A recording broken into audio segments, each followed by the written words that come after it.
Hola, somos Cafecito, un podcast para tus sentidos. ¿Ya? Antes de comenzar este podcast, queremos hacer un pequeño comercial. Somos alumnos de bachillerato realizando un proyecto en el taller de fotografía, aquí mismo en el Centro Universitario CEIT. Creo que un gran maestro es un gran artista, y hay tan pocos como hay grandes artistas. La enseñanza puede ser el más grande de los artes, ya que el medio es la mente y espíritu humano. El día de hoy nos complace tener en nuestro podcast al doctor Óscar Valdés Valencia, licenciado en Pedagogía con maestría en Docencia y Administración de la Educación y doctorado en Educación. Buenos días, doctor, y bienvenido. Buenos días, José. Aquí. Cuéntenos un poco de usted. ¿Por qué estudió la licenciatura en Pedagogía? Ok, bueno, inicialmente quiero dar las gracias por la invitación a esta entrevista, tanto a ustedes como a la persona que nos está coordinando, la profesora Yesenia, y mandar un saludo a toda la comunidad estudiantil. Miren, inicialmente es una experiencia pues, específica y muy particular el por qué yo estudié pedagogía. Recuerdo que en mi infancia me contaba mi madre, y yo tengo algunos recuerdos. Fui un niño muy inquieto, pero también un niño muy llorón. Y bueno, siempre tuve la inquietud de saber por qué teníamos que ir a la escuela. A mí no me gustaba ir a la escuela. Recuerdo que me llevaban a preescolar y me agarraba yo de la puerta llorando porque no me quería quedar. Entonces no me gustaba realmente estar en el salón de clases, y la maestra pues siempre me estaba reportando con mi mamá. Posteriormente, ya en la preparatoria, tuve una maestra de la clase de Historia Universal. Fue algo muy interesante porque me gustaba muchísimo cómo daba su clase, cómo lo organizaba, cómo nos contaba la historia de la humanidad, la historia de México con mucha pasión. Y yo decía, yo quiero ser como esa maestra, yo quiero enseñar algún día como ella. Entonces, curiosamente, terminé mi bachillerato en la Escuela Nacional Preparatoria número 3, allá en la UNAM, y decidí estudiar la licenciatura en Historia. Bueno, inicialmente entré a la Facultad de Filosofía y Letras de la UNAM a estudiar la carrera de Historia. Concluí un año, la acredité, pero no me agradó los contenidos que teníamos que transmitir de la historia. Entonces entré en una situación de conflicto personal, no sabía realmente si quería ser historiador. Para ello tuve que recurrir a un proceso de orientación educativa, igual allá en la Facultad de Filosofía y Letras, y bueno, sorprendentemente en este proceso de orientación pues pude descubrir que lo que realmente a mí me gustaba era ser maestro. No maestro específico de la historia, pero sí alguien que enseñara a otras personas a aprender. Entonces, ya indagando, pues encontré que la pedagogía es la ciencia pues, que se encarga de articular las formas y los métodos para que las personas podamos enseñar a otras personas que van a aprender cualquier contenido. Y asimismo pude detectar que la misma pedagogía me dio la respuesta que desde la infancia yo tuve. ¿Por qué tenemos que ir a la escuela? A mí no me gustaba ir, y le decía a mi mamá, ¿por qué me llevas? No me gusta aprender, ¿por qué tengo que hacer tareas? Entonces era muy rebelde. No me gustaba que de repente las maestras nos jalaran las orejas, porque pues en mi época me tocó que los docentes nos jalaran las orejas o las patillas, nos pegaban con las reglas. Y yo siempre entré en esa situación. ¿Qué puedo estudiar? Yo era un niño y decía, ¿qué puedo estudiar para cambiar estas formas en que los maestros nos van tratando de manera cotidiana? Y pues afortunadamente encontré en la pedagogía la respuesta que desde yo en la infancia, a los 6 años, ya tenía como una inquietud, ¿no? Entonces fue ese el camino. A partir de ahí me cambié de carrera a la licenciatura en pedagogía, y fue totalmente, pues para mí fue un éxito en mi vida porque logré descubrir internamente el para qué yo vine a este mundo, que es básicamente enseñar. Me gusta mucho enseñar. Yo le pregunto ahora a usted, ¿por qué enseñar sobre todo a las personas mayores o arriba de maestría o bachillerato?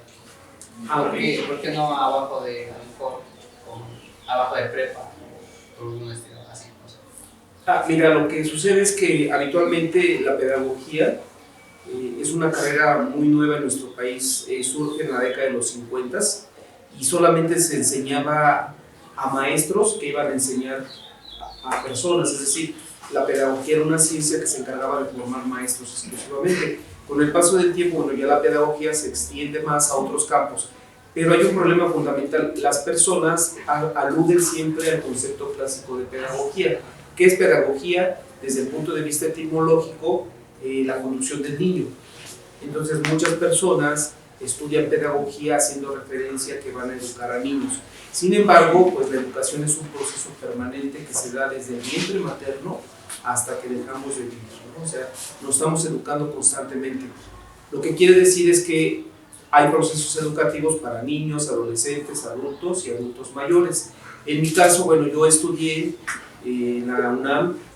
En ese entonces pues había una división de la pedagogía y yo me especialicé en el área de didáctica en adultos, precisamente porque se me hacía más accesible estudiar y trabajar con los adultos. Toda mi vida he tenido mejor contacto y mejor relación con personas adultas. Sin embargo, hoy que soy adulto, tengo mejor relación con los adolescentes. Tiene muy poco que yo doy clases en bachillerato, siempre di licenciatura en varias licenciaturas y hoy tiene muy pocos años, como unos 4 años que ingresé a dar bachillerato. Nunca he sido maestro de primaria, ni preescolar, ni secundaria, porque no ha sido una perspectiva desde mi formación y desde mi interés personal. Aparte de ello, yo trabajé en el IMSS, trabajé 30 años, los últimos 15 tuve contacto con adultos mayores, es decir, personas de más de 60 años hasta 100 años conocí, y me fue más accesible y más fácil interactuar con personas de esta edad, ¿no? Entonces, por eso es que mi práctica profesional siempre ha estado encaminada a trabajar con adultos, no con niños. Otra pregunta, Claro. ¿no le gustaría intentar en algún punto enseñar a alumnos de primaria o de secundaria o algo por el estilo? Tengo las herramientas y tengo el conocimiento pedagógico para hacerlo. Sin embargo, me faltan algunas habilidades que no desarrollé y no estoy, creo, en el momento de seguirlo haciendo. Yo no tuve hijos, por tanto no soy sensible a los niños, a mis sobrinos y a los niños, pero no ejecuté esta parte de, a lo mejor, la cuestión, porque la pedagogía desde la infancia sí tiene que ver directamente con el contacto de la madre y el padre con los niños. Entonces, pues yo no desarrollé ese vínculo porque no tuve hijos, sin embargo sí tengo un buen contacto con los niños, pero no ha sido de mi interés aceptarme. Creo que hay personas que lo hacen muy bien, que tienen todo el profesionalismo, tienen la habilidad y el tiento para poder educar niños, y a mí se me ha hecho más accesible enseñarle a esas personas, curiosamente, enseñarles cómo educar a los niños, pero directamente yo educar a un niño no he tenido el contacto ni la oportunidad de hacerlo. En un momento, cuando terminé la licenciatura, busqué mucho tiempo ingresar a la SEP para trabajar en educación primaria, pero bueno, desafortunadamente por políticas educativas a los pedagogos no nos permitían en ese entonces entrar a la SEP, entonces lo dejé de lado y me fui inclinando hacia la educación de adultos, que es lo que siempre trabajaba. No me llama la atención, creo que hay personas que tienen muy desarrolladas las habilidades para trabajar con los niños y hay que reconocer esa parte porque se requiere también mucha paciencia, mucho conocimiento para atender a los niños, ¿no? De repente los adultos son complejos, los adultos se vuelven a convertir en niños en sus inquietudes, necesidades, son muy demandantes, pero los niños van en crecimiento, ¿no? En este caso, un adulto ya fue un niño, ya pasó por la etapa. Sin embargo, los niños nunca han sido adultos, entonces los tenemos que formar para llevarlos a esa adultez y creo que es un compromiso muy grande. Teóricamente lo sé, teóricamente tengo las herramientas, pero en la práctica no lo he realizado porque creo que hay personas que se han formado de manera más específica para esa tarea. En su amplia trayectoria escolar, ¿qué experiencia le ha dejado estudiar lo que es la licenciatura en pedagogía y el doctorado?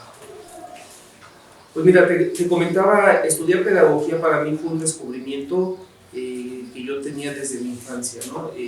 Reconocer y saber por qué a mí no me gustaba ir a la escuela, y ya cuando estudié pedagogía descubrir que convenio teórico de la pedagogía es el que organiza la escuela como la conocemos hoy en día. La institución escolar desde el siglo XVII es así como la conocemos hoy en día. No había escuelas anteriormente y es convenio un pedagogo checoslovaco que se va a encargar de organizar la escuela de esta manera. Entonces yo encontré esa respuesta y para mí, si bien la escuela es una institución fundamental para formar el carácter de los seres humanos, valores, transmitir o desarrollar formación, es una parte sustancial de nuestra vida, sí, pero también la pedagogía se extiende más allá de las fronteras o de las paredes institucionales. Es decir, adquirimos conocimientos escolarizados, científicos, pero también es muy importante la vida. Y eso con el paso del tiempo, pues la experiencia nos lo va dando, nos va agregando ciertos valores o ciertos plus que los seres humanos tenemos que considerar. La escuela no es un espacio solamente para ir y aprender conocimientos, sino para interactuar, crecer con los demás, acompañarnos. Inclusive, para mí la enseñanza pues tiene que ver mucho con el amor que uno le da a las personas, ¿no? En el sentido de que si te gusta enseñar es porque sabes que esa persona de aquí a mañana tú visualizas que tendrá un futuro mejor, ¿no? Entonces hay que brindarle al alumno las mayores posibilidades, los mayores caminos para que ellos puedan concluir sus estudios, y de aquí a mañana pues el docente siempre tiene la satisfacción de encontrar a sus alumnos, una llamada telefónica, hoy en día con el Facebook o las redes sociales, y es muy gratificante cuando pues, nos dicen, oiga, ya soy licenciado en esto, ya soy licenciado en aquello. Es más pronto trabajar con el adolescente o el adulto en la licenciatura, porque en 4 años te los encuentras y tienes esa gratificación. Sin embargo, por experiencias con compañeros de niveles bajos, de primaria, pues me dicen, no, pues me encontré un niño después de 20 años, ¿no? El proceso de formación es más largo, son 6 años de primaria, 6 años, 3 años del bachillerato, 3 años de la secundaria, hacemos 12 y luego la licenciatura. Entonces ya cuando los vuelven a encontrar, pues ya estamos viejitos los maestros. En mi caso ha sido diferente, llevo 25 años dando clases en licenciatura, termino una generación y pronto me los vuelvo a encontrar, ¿no? O me llaman, maestro, tengo dudas sobre esto, tengo dudas sobre aquello, ¿me puede apoyar? Sí, con gusto.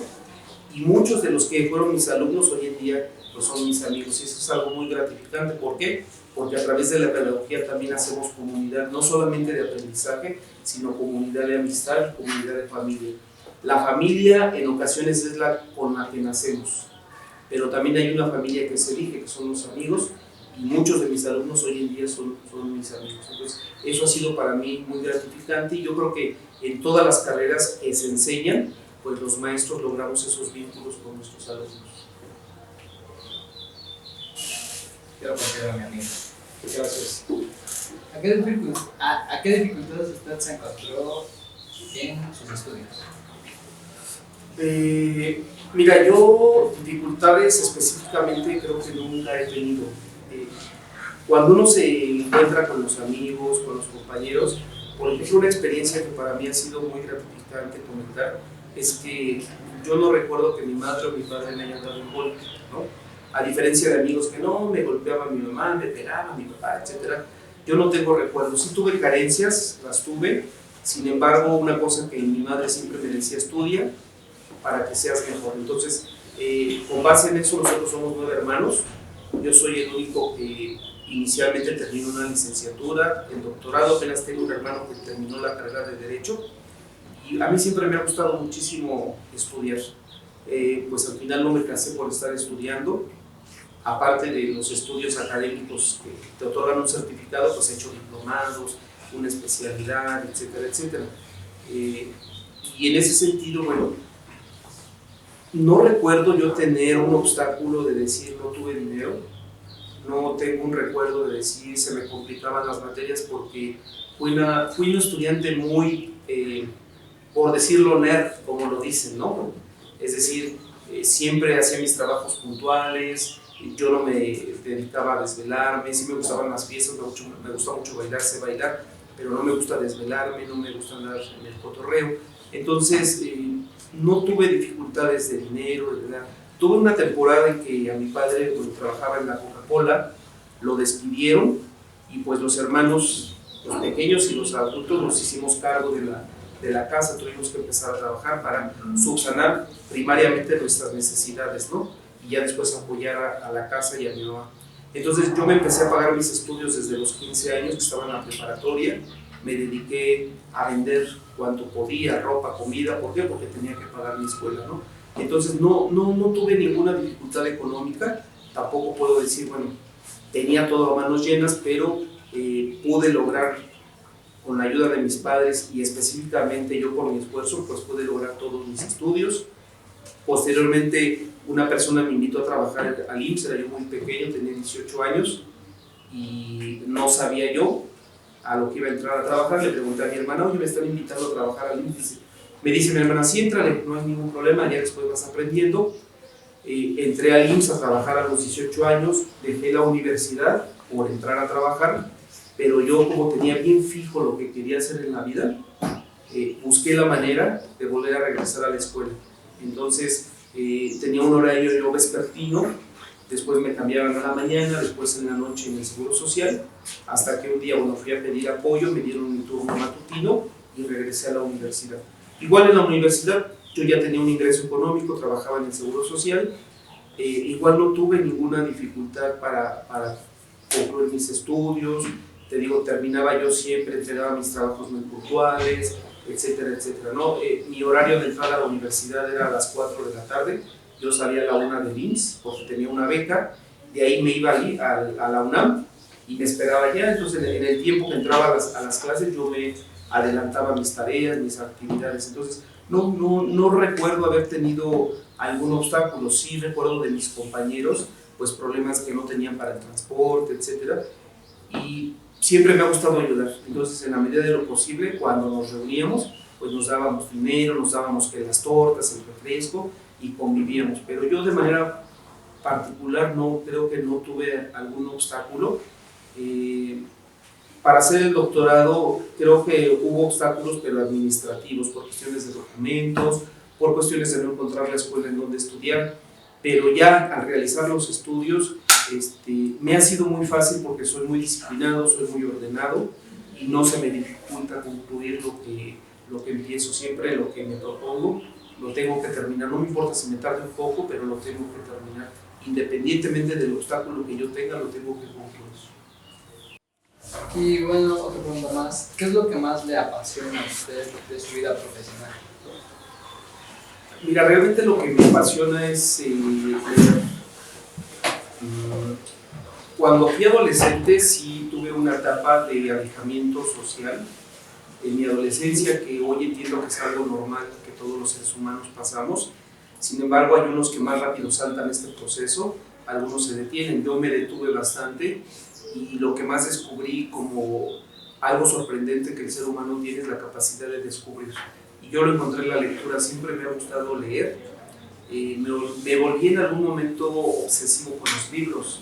Allá en la Ciudad de México hay una zona que se llama San Felipe de Jesús, es un tianguis que se pone los domingos y venden muchos libros. Entonces hubo un tiempo que me obsesioné comprando libros y en algún momento pues no tenía yo dónde guardarlos, me hicieron un stand y al acomodarlos contabilicé físico más de 1000 libros que pude comprar. Algunos los he leído completos, algunos he leído capítulos, a veces fragmentos. Todos los libros son de mi carrera de pedagogía, psicología, historia, sociología. Muy poco leo de otras áreas. Me gusta mucho la parte de la nutrición, la alimentación, porque creo que si nosotros nos alimentamos adecuadamente, pues podemos tener un mayor tiempo de vida en este planeta. Entonces, me gusta mucho leer. Incito mucho a los alumnos a que lean porque es la única manera en que podemos descubrir muchas cosas, podemos acercarnos al descubrimiento, podemos aceptar y desarrollar la imaginación. No es lo mismo en ocasiones, y eso es evidente, ver una película que leer el libro, y eso pues de repente la gente lo comenta y es obvio. A través de la lectura tú puedes imaginar infinidad de sucesos y de formas en las que puede suceder algo que en la realidad está plasmando un autor, ¿no?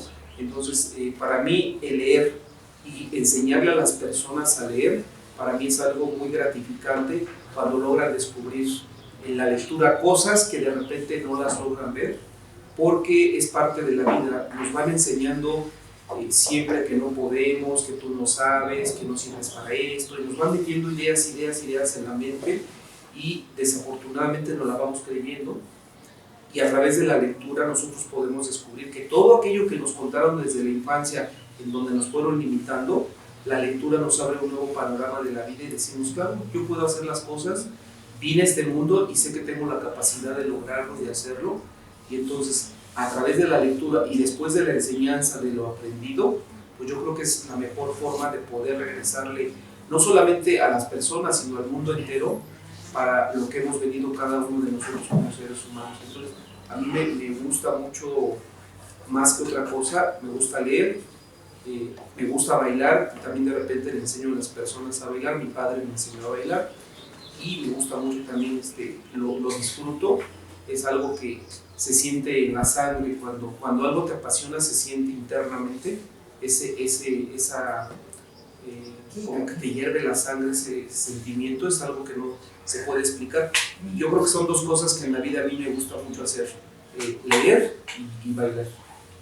Me gusta mucho que las personas también encuentren en la lectura lo que yo he encontrado de apasionante, porque la imaginación vuela en la lectura. De entre los incontables libros que ha leído, ¿cuál en su amplia gama, cuál es su favorito o cuál es el que usted diría, no, pues este es el mejor que he leído o es el que me ha dejado una mejor enseñanza? Específicamente de la carrera de pedagogía, pues son muchos libros los que te puedo comentar. Cuando yo tuve el acercamiento a los clásicos de la pedagogía, y yo creo que como cualquier otro profesionista que está en proceso de formación, pues se va a ir o se va a identificar con algo teórico. Sin embargo, lo que a mí más me ha impactado de las lecturas que yo he hecho es un filósofo del siglo pasado, ya murió, se llama Michel Foucault, y es un personaje que históricamente marcó mucho mi vida. Me agradó, me impactó todo lo que vivió este filósofo, las aportaciones que hizo no solamente a la filosofía, sino también a la explicación pedagógica, y es algo que continuamente yo leo de Michel Foucault, su vida, su obra, sus textos, y siempre trato de ubicarlos en la vida real de las personas para que podamos analizar a qué venimos a este mundo. Michel Foucault hace todo un retrato histórico de los saberes que los seres humanos hemos desarrollado, y es sorprendente porque de repente la misma humanidad nos impone determinados saberes. Hay quienes creemos en la religión, hay quienes creemos en los mitos, hay quienes creen en la ciencia, etcétera, pero a veces lo hacen de manera impositiva. Es decir, nos obligan desde la infancia a creer en un Dios, nos obligan desde la infancia a creer en los fantasmas, nos meten la idea de los fantasmas y vivimos con ese miedo, vivimos con las culpas. Y bueno, Michel Foucault nos hace una fotografía reveladora en donde nos dice, si bien es cierto estos saberes existen, nosotros tenemos la capacidad de decidir con cuál podemos vivir en el mundo, ¿no? Entonces, yo te puedo comentar que en mi adolescencia, hasta que yo termino la licenciatura, yo era una persona muy acercada a la religión, y a partir de la lectura de Michel Foucault, creo que me he vuelto más espiritual, no religioso. Entendí esta parte de ese conocimiento religioso que a mí me impusieron, de creer en Dios de manera crítica, de manera en donde yo no podía juzgar a Dios o yo no podía juzgar a mis padres. Esto va más allá, la explicación de Michel Foucault va más allá de esto, simplemente es una puerta para que nosotros podamos elegir qué tipo de conocimiento es el que mejor nos sirve para estar en el mundo. Y bueno, yo descubrí otro tipo de saberes, otro tipo de experiencias a partir de las lecturas de este autor, un estructuralista francés, y me ha liberado de esta cuestión religiosa, ¿no? de entender todo como muy mecánico, como todo muy estructurado, en donde los procesos se dan día a día, no vas a la iglesia, tienes que hacer esto, tienes que hacer aquello. Hoy en día yo no puedo negar, creo en Dios, porque esto, en este mundo en el que vivimos, pues afortunadamente creo que alguien lo hizo. Si bien es cierto, hay toda una teoría o una explicación evolucionista que esto nace de manera espontánea, podría ser, sin embargo yo creo que sí existe Dios, pero mi explicación ahora de la construcción del mundo desde el punto de vista divino lo veo totalmente diferente, ¿no? Entonces, este autor a mí me abre las puertas para liberarme de esa opresión en la que uno a veces vive. Todos los seres humanos, nos explica Foucault, pues tenemos esta impresión de saberes porque nos los han impuesto, así vivimos y pensamos que la vida va a ser así siempre. Y a mí pues me abrió mi expectativa y creo que me siento hoy en día libre de poder elegir qué saberes puedo elegir, qué saberes me sirven y cuáles no los debo utilizar o no quiero utilizarlos porque no me permiten sentirme a gusto conmigo. Entonces, él es uno de los principales autores que ha marcado mi vida. Me gusta, me agrada mucho. Hay otros, y bueno, por cuestiones del tiempo, pues podemos extenderlo mucho, pero sería uno de los que principalmente en una etapa de mi vida me cambió radicalmente. Lo voy a buscar. ¿Cuál es la anécdota que usted más recuerda o que más lo marcó en su vida, sobre todo? Con respecto a mi misma formación,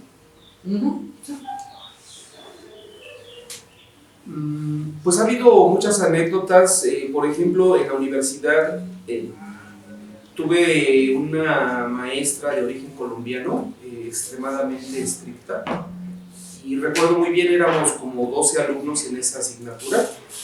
Con el paso del tiempo y bueno, con el método tan estricto de la maestra, pues terminamos dos alumnos. Entonces era tanta la presión de leer, de estudiar, la maestra tenía detalle en su cerebro, era sorprendente, las líneas de los libros, de manera tal que si yo decía, no sé, Freire dice esto, me decía, a ver, Oscar, ¿dónde dice? No, pues en tal libro, no, a ver, tráeme el libro. No, ahí no dice nada. Entonces entraba uno en pánico, pero además era un crecimiento porque yo decía, no voy a abrir la boca si no es lo que realmente el libro dice. Entonces antes de abrir la boca con la maestra tenía yo que estar muy seguro de que el libro decía. Entonces para ello tuve que desarrollar una estrategia de leer, subrayar, anotar con colores en el cuaderno, donde sea, pero para aprenderme, no memorizar, para aprenderme realmente lo que el libro decía, interpretarlo de manera cuidadosa. Una anécdota que me impactó en ese momento fue un compañero y fue desagradable, creo que no fue afortunado lo que la maestra hizo porque ahora yo siendo docente, que no, creo que no es correcto, a un compañero le llamó parásito. ¿Por qué? Porque el compañero copió en un documento, copió del libro y no lo citó y le dijo que solamente los parásitos hacían eso. Entonces el chico pues, se puso ahí a llorar, se salió de la clase. Creo que no lo fue lo más afortunado, sin embargo me dejó como experiencia pues que me tenía que preparar bastante. Hubo una competencia con el otro chico que se quedó y generamos dos expectativas muy interesantes. Teníamos otra maestra de filosofía y la maestra de filosofía nos decía que el conocimiento se comparte, que lo que hemos aprendido en la vida lo tenemos que compartir con los demás. La otra maestra, la que era más estricta de origen colombiano, decía que no, que el conocimiento cuesta y que como tal lo teníamos que vender, ¿no? Entonces tomamos una decisión y yo tuve que tomar una decisión en la vida y dije, si bien es cierto el conocimiento cuesta porque pago para estudiar y tengo que aprovechar todo eso que estoy pagando, también el conocimiento, una vez que yo ya lo adquirí, lo tengo que compartir. Es a otro nivel, es compartir del conocimiento, ya será a otro nivel cuando las personas han madurado, cuando las personas están en la posibilidad de crecer.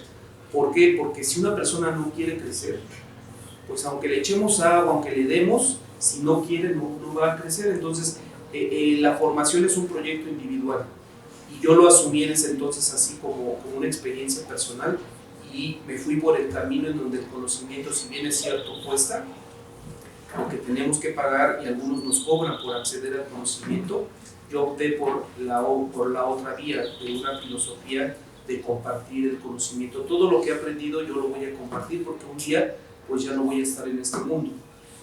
La mejor manera de compartir, y desafortunadamente no he tenido el espacio, pues es escribiendo lo que yo sé, ¿no?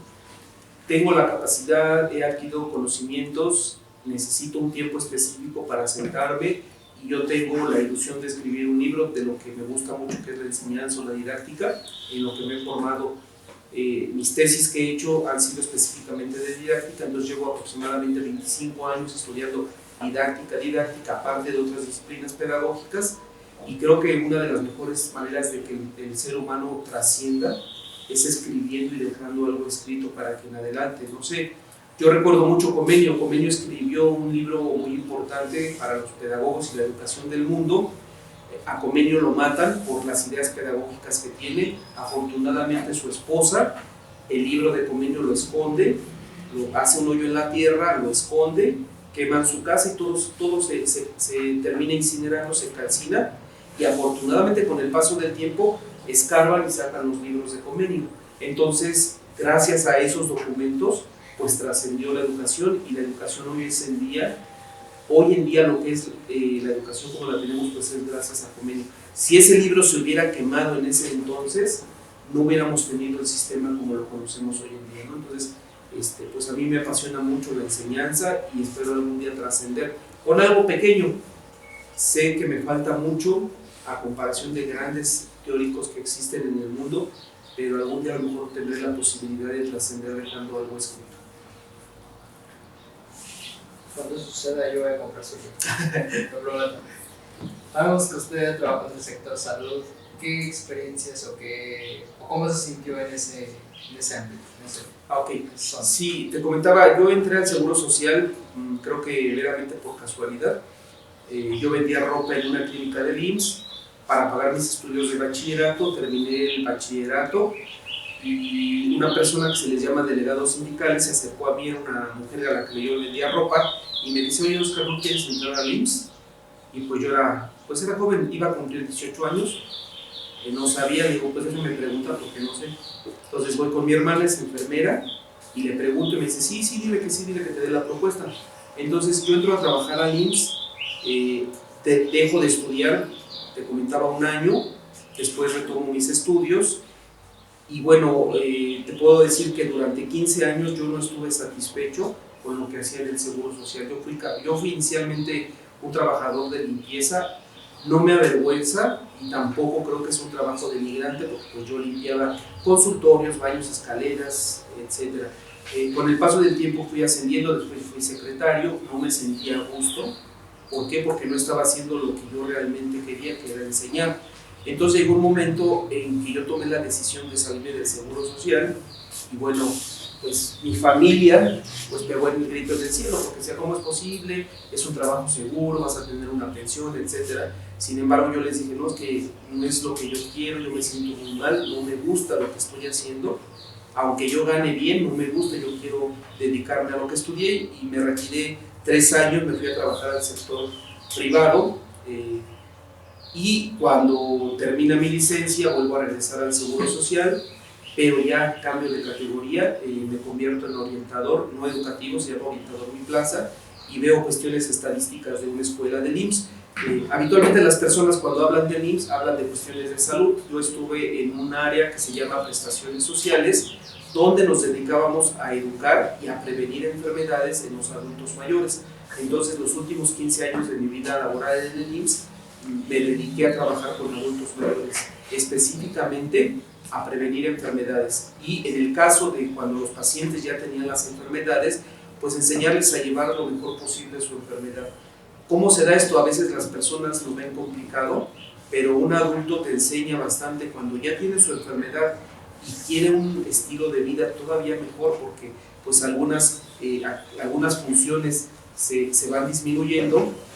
Muchos adultos son muy resilientes, es decir, nos enseñan que a pesar de la adversidad y de la disfunción que tienen, ellos no se dejan vencer y salen adelante, todos los días se levantan a hacer sus cosas. Hay una consigna muy importante de los adultos mayores: ellos dicen que hasta el último día de su vida se tienen que mover, porque si dejas de mover el cuerpo, pues vienen o se agregan más enfermedades. Entonces, independientemente de lo que tengas, nos tenemos que mover. Entonces, a eso se le llama una vida saludable activa. Tengas diabetes, tengas hipertensión, tengas depresión, lo que tú tengas, ahí lo que hacemos es que el adulto no se deje de mover.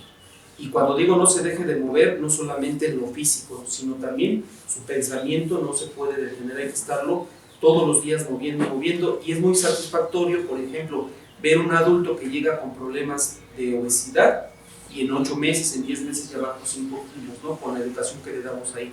Llegan personas con una amputación de pierna porque en un accidente se las cortaron, llegan con depresión y en un año ya vemos, ya no tienen su pierna, pero y vuelven a reintegrar a la sociedad y es muy satisfactorio porque va y te lo agradecen, oye, te doy las gracias porque el día que llegué me diste mucho ánimo, me alentaste a seguir y mira, ahora me siento muy bien, sé que no tengo mi pierna, pero tengo ganas de vivir y eso me ayuda bastante. Entonces es una experiencia muy gratificante, muy bonita y algo que específicamente yo aprendí desde la infancia. Nosotros nos enseñan que a las personas adultas les tenemos que hablar de usted, ¿no? Yo a mis padres, a mi abuelita le hablaba de usted y con ellos aprendí que era más fácil interactuar cuando hablamos de tú a tú.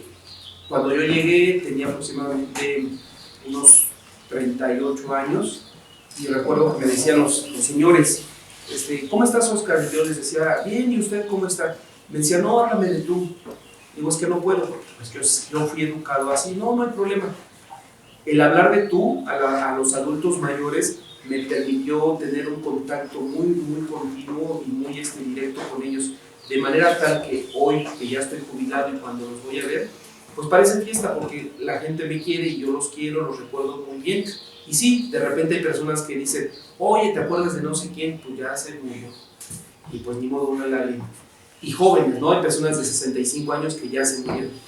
Y todavía veo personas de 85, 90, 100, conozco personas de 101 años que siguen caminando, siguen bailando, siguen aprendiendo y ahí pues realmente ahí compruebo que sí, las personas desde que nacemos hasta que nos morimos dejamos de educarnos, ¿no? Entonces a mí eso el Seguro Social me dio mucho crecimiento y pues también algo que no puedo negar, pues me dio una pensión con la que hoy pues muy joven puedo vivir, ¿no? Vamos a hacer una pequeña dinámica, no sé si usted nos lo permite. Claro que sí. Voy a hacer unas preguntas, bueno, voy a mencionar unas pequeñas palabras y usted me dice lo primero que se le haga. Primero, muy bien. Pedagogía. ¿Es educación? Bachillerato. Complejidad. Adultos mayores. Satisfacción. Estudiantes. Cariño. Uy, qué bonita. Doctorado. Humildad. Experiencia. Nunca se termina. Uy. Maestría. Enseñanza. Enseñanza. Amor. ¿Todo? Ya está, basta. Muchas gracias. ¿Un mensaje para los estudiantes o algo por decirlo que está viendo? Pues sí, les agradezco a ustedes la oportunidad de entrevistarme y bueno, comentarles a todos los estudiantes que pongan mucho énfasis en lo que los maestros les enseñan. Nosotros dedicamos pues bastante tiempo fuera de la institución escolar para pensar, para ver la manera más fácil y más accesible de cómo ustedes pueden acceder al conocimiento. Entonces, pues no crean que nos levantamos y ya nos cayó del cielo la forma en que nos vamos a enseñar, ¿no? Todos los docentes, cuando asumimos esta responsabilidad, estamos pensando constantemente, ahora cómo le voy a hacer, tengo este conocimiento, este concepto, cómo le voy a hacer para que este concepto se ancle en la estructura de los alumnos. Entonces, no es un reclamo, al contrario, es algo que ustedes deben valorar porque todos los docentes pues, están en esa tónica de estar pues, constantemente pensando, planeando, investigando, buscando esa manera más accesible para que ustedes aprendan. Y en ese sentido, bueno, háganle caso a sus maestros. ¿Por qué?